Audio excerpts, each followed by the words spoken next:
好，来继续来看台中国立的自然科学博物馆，甲实践大学设计学院来合作，替定馆的这个明星机械恐龙这种的恐龙量身来设计一款太空衫，有真侪民众专工来看来翕相。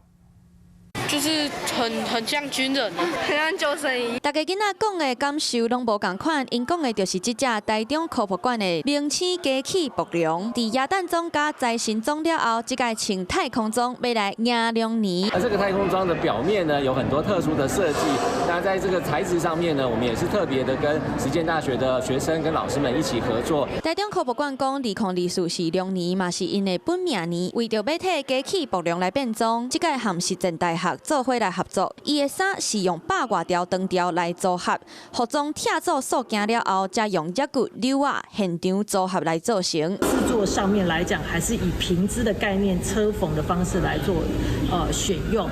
科博馆强调，这次太空大冒险，象征着恐龙穿越时空来探索伊的身世。啊，那为着龙年，官方嘛规划龙年找龙的特刊网站，要和民众互动，分享祝福和好运。